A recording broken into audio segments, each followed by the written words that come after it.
बड़ी खबर आपको बता दें, Kolkata lady doctor murder case को हाथ में लेते ही सीबीआई एक्शन में दिख रही है। आज सुबह सुबह सीबीआई की टीम कोलकाता पहुंची और अब से थोड़ी देर पहले आरोपी संजय रॉय को कोलकाता से सीबीआई दफ्तर लाया गया और इस वारदात पर पूछताछ तेज कर दी गई है। माना जा रहा है कि सीबीआई अस्पताल के स्टाफ और परिवार के लोगों के बयान भी इस मामले में दर्ज कर सकती है।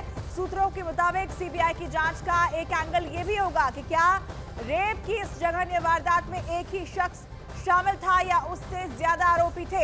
इसके साथ ही सीबीआई पोस्टमार्टम करने वाले डॉक्टर से भी बातचीत करेगी। सीबीआई को जैसे ये मामला सौंपा गया है, पूरी टीम एक्शन में दिखाई दे रही है।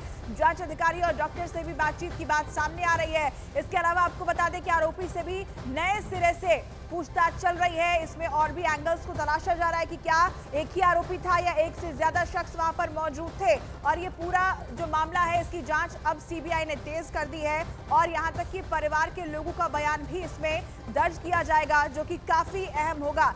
तो संजय रॉय जो आरोपी है, तस्वीरों में आप देख रहे हैं, इसी ने उस हैवानियत को अंजाम दिया था और एक ब्लूटूथ की वजह से ये पकड़ में आया। अब इससे पूछताछ चल रही है। ज्यादा जानकारी के लिए आनंद हमारे सहयोगी जुड़ गए फोन लाइन पर, सीधे उनका रुख करेंगे। आनंद, और क्या डिटेल्स मिल रही है? सीबीआई की जांच तेज दिखाई दे रही है।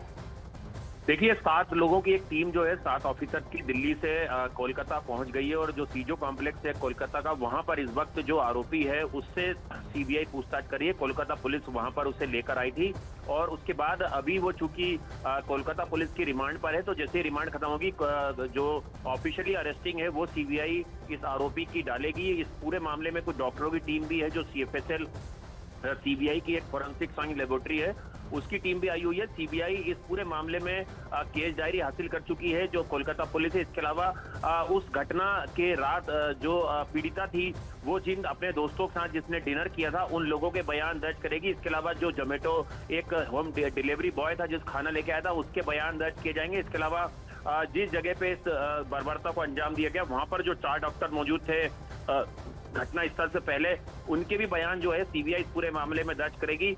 इसके अलावा सीबीआई ये भी जानने की कोशिश करेगी कि मुख्य आरोपी संजय ही है या इसके अलावा इसमें कुछ और लोग शामिल हैं, या किसी को बचाने के लिए सारे आरोप जो हैं वो इस आरोपी ने अपने ऊपर लिए हैं। तो ये तमाम कड़ियां जो हैं वो सीबीआई जोड़ने की कोशिश कर रही है। फोरेंसिक तरीके से जो पूरा घटना स्थल है उसकी मैपिंग कराई जाएगी और वक्त अगर सीबीआई को जरूरत लगती है तो साइकोलॉजिकल टेस्ट जो है वो भी आरोपी के कराए जा सकते हैं। और उम्मीद यही कि सीबीआई की इस जांच से परिवार को न्याय मिलेगा। बहुत शुक्रिया आनंद आपका ये तमाम जानकारी दर्शकों तक पहुंचाने के लिए।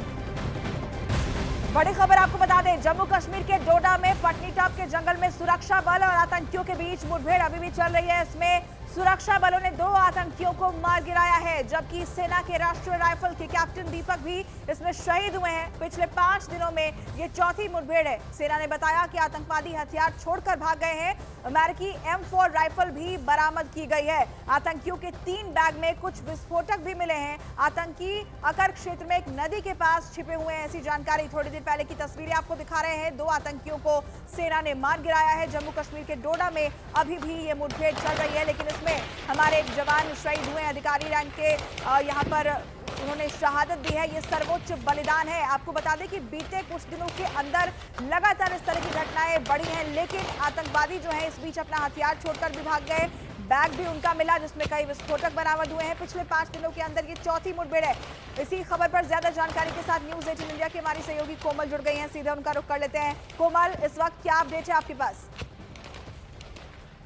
देखिए पूजा, एक बड़ी कामयाबी यहाँ पर सामने आई है। ये बताया जा रहा है कि ड्रोन के जरिए देखा गया है कि एक आतंकी जो जख्मी हुआ था सबसे पहले, उसको ढेर किया है और अभी एक और आतंकी के ढेर होने की खबर आ रही है। ताबड़तोड़ फायरिंग जो है वो आपने देखा कि वो लगातार चल रही है, इलाके को घेरा है और सेना यहाँ पर जो है वो मुस्तैदी से मोर्चा संभाल के यहाँ पर पहुंची है। एडीजी जम्मू यहाँ पर पहुंचे हैं, सारे सीनियर अधिकारी और सेना के जो कमांडर है वो यहाँ पर मौके स्थल पर पहुंच चुके हैं। और बड़ी कामयाबी कुछ ही देर में ये जरूर मिलेगी, क्योंकि आतंकियों के पास ज्यादा हथियारों का जखीरा नहीं है।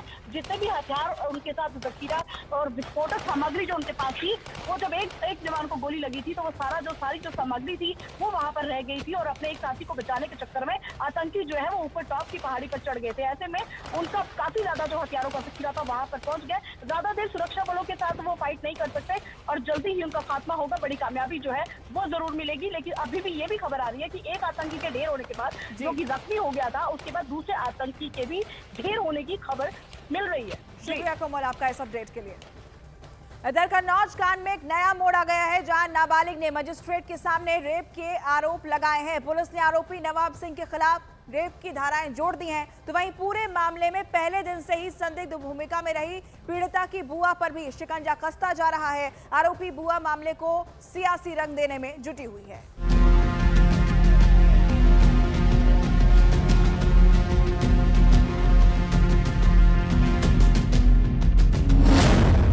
कन्नौज रेप कांड में नया मोड़।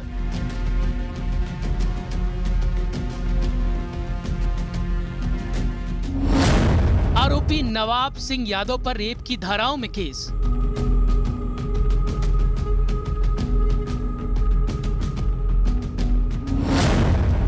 पीड़िता की बुआ की भी बढ़ी मुश्किल। कन्नौज केस के आरोपी नवाब सिंह यादव की मुश्किलें बढ़ गई हैं। पुलिस ने आरोपी के खिलाफ रेप की धारा में केस दर्ज किया है। इससे पहले मजिस्ट्रेट के सामने पीड़ित ने अपने साथ रेप की बात कबूली, जिसके बाद पुलिस ने आरोपी के खिलाफ रेप की धारा जोड़ी है। पीड़िता का मेडिकल एग्जामिनेशन आज कंप्लीट कराया गया, साथ ही न्यायालय में उसका बयान कराया गया, जिसमें उसने दुष्कर्म की बात कही है। इसमें विवेचना में दुष्कर्म की धाराएं बढ़ाई जाएंगी। उधर पुलिस ने पीड़ित की बुआ के खिलाफ भी पॉस्को एक्ट में धारा जोड़ी है। पीड़ित की मां ने बुआ के खिलाफ भी शिकायत की थी। पुलिस ने बुआ को जांच के लिए बुलाया था, हालांकि वो जांच के लिए नहीं पहुंची, जिसके बाद पुलिस ने एक्शन लिया। इनकी बुआ को जांच के क्रम में बुलाया गया था बयान के लिए, तो ये आए नहीं है। इनकी तलाश की जा रही है। इनका जो अभी तक का कार्य रहा है वो संदिग्ध है। इन पे भी वैधानिक कार्रवाई की जा रही है। पूछताछ कर और जो भी अन्य तथ्य आएंगे उस पर विधिक कार्रवाई पूर्ण करेंगे। कन्नौज कांड में पहले दिन से ही पीड़िता की बुआ संदेह के घेरे में रही हैं। पहले वो पुलिस के बुलावे पर जांच में शामिल नहीं हुई, लेकिन अब उन्होंने एक सनसनीखेज दावा किया है। बैठी थी मैं चेयर पे, नवाब भैया से बैठ के मैं बात कर रही थी और लड़की ने बोला कि मेरे को मोबाइल दे दीजिए 2 मिनट के लिए, मैं मम्मी से बात करूंगी। तो मैंने उसको फोन दे दिया था और मैं चेयर पे बैठ के उनसे बात करने लगी। अब कैसे उसने 100 नंबर पे कॉल कर दिया पता नहीं। तो क्या मानसिक तौर से कुछ बीमार है बच्ची क्या? वो किसी के बहकाने में तो आ जाती है। अगर कोई उसे मोबाइल वगैरह चलाने को दे दे या उससे प्यार से को पेश आता है कोई भी, तो वो बहुत जल्दी भड़काने में आती है। तो जैसे आप कह रहे हैं बच्ची जो है किसी के भड़काने, किसने भड़का दिया, किसने ऐसा कर दिया? देखिए, किसी का कुछ नहीं कह सकते हैं कि 3-4 लोग हैं जो मैं बता रही हूँ कि सपा पार्टी से ही है, ठीक है, और वो पंडित है और समय आने पे मैं उनके नाम आपको क्लियर कर दूंगी। जब आवश्यकता जरूरत पड़ेगी तो मैं बताऊंगी। आरोपी समाजवादी पार्टी का पूर्व नेता रहा है, तो ऐसे में सियासत भी जबरदस्त हो रही है। बीजेपी और बीएसपी दोनों ही समाजवादी पार्टी पर हमलावर हैं। तो उससे कोई दूसरा नेता अखिलेश यादव के बाद यदि किसी का नाम कन्नौज की धरती पर लिया जाता है, उसका नाम है नवाब सिंह यादव। और आज उससे पल्ला झाड़ना, तो मैं स्पष्ट रूप से कह रहा हूँ, ये समाजवादी पार्टी का बहुत घृणित चेहरा है। लेकिन पहले से ही पल्ला झाड़ लेना, जो कि सारे सबूत हैं, इसके क्या राज है? इसकी गहनता से जांच होनी चाहिए कि आखिर नवाब सिंह यादव से पल्ला क्यों झाड़ा जा रहा है। इंडिया गठबंधन के 10 मई की रैली पे वो मंच पे शामिल थे, मंच पर बैठे हुए थे। निकाला हुआ कोई भी पार्टी का कार्यकर्ता प्रत्याशी राहुल गांधी के साथ, अखिलेश यादव के साथ और इतने बड़े बड़े नेता उनके साथ ये कैसे मौजूद रहा? ये साफ सफेद झूठ बोला जा रहा, जनता को गुमराह किया जा रहा। कन्नौज कांड में जैसे जैसे जांच आगे बढ़ रही है, वैसे वैसे नए खुलासे हो रहे हैं। परत दर परत कन्नौज में हैवानियत का सच उजागर हो रहा है। जिस तरह से केस में जांच चल रही है, उससे लगता है कि आने वाले दिनों में कन्नौज कांड में कुछ नई और बेहद चौंकाने वाली कहानियां सामने आ सकती हैं।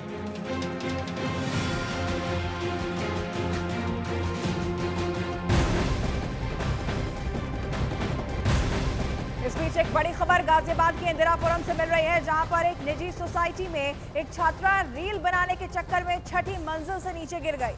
छात्रा 6ठी मंजिल से रील बना रही थी और इस दौरान उसका मोबाइल उसके हाथ से छूट गया और छूटे हुए मोबाइल को पकड़ने के चक्कर में छात्रा भी मोबाइल के साथ नीचे गिर पड़ी। इस दौरान वो बुरी तरह घायल भी हो गई। फिलहाल उसका निजी अस्पताल में इलाज कराया जा रहा है, उसे भर्ती कराया गया है, उसका इलाज चल रहा है। लेकिन रील के चक्कर में जान पर बनाई तस्वीरें हम आपको दिखा नहीं सकते, तस्वीरें आपको विचलित कर सकती हैं। 6ठी मंजिल पर यह छात्रा रील बना रही थी, इस दौरान यह हादसा हुआ। क्लाउड 9 में रहने वाली मोलिशा नामक युवती, जिसकी उम्र लगभग 16 वर्ष है, अपने घर में रील बनाने के चक्कर में बालकनी से नीचे गिर गई। तत्काल इंदिरापुरम पुलिस मौके पर पहुंचती है तो यह पाती है कि नीचे गिरने पर नीचे एक बड़े से गमले के अंदर लड़की गिरती है, जिसके कारण उसके दाहिने पैर में फ्रैक्चर आया है। साथ में डॉक्टरों ने उसकी स्थिति को खतरे से बाहर बताया है। अग्रिम कार्रवाई की जा रही है। इस खबर पर ज्यादा जानकारी के साथ दीपक हमारे सहयोगी जुड़ गए हैं, सीधे उनका रुख करते हैं। दीपक, और क्या अपडेट मिल रही है? फिलहाल लड़की अस्पताल में भर्ती है, उसकी हालत कैसी है?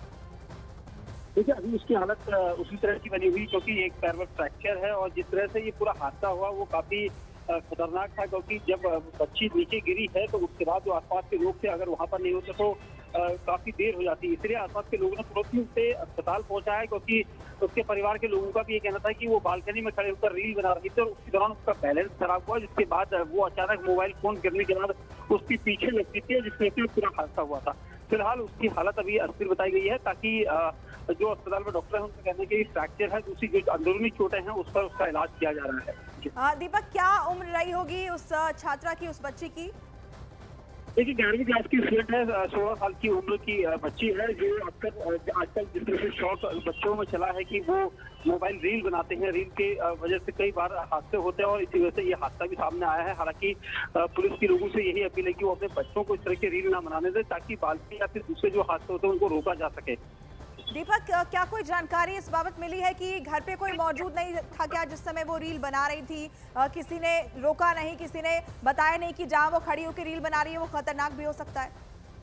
देखिए, बिल्कुल सही बात। जिस जगह पर रील बना रही थी वो 6वां फ्लोर था और 6ठी फ्लोर से गिरने के बाद चोटिल हुई थी। वो गमले में सीधे नीचे जाकर गिरी थी, यहाँ पर गमले रखे थे और इसी वजह से सिर उनका बच्चा था, जो बच्ची है।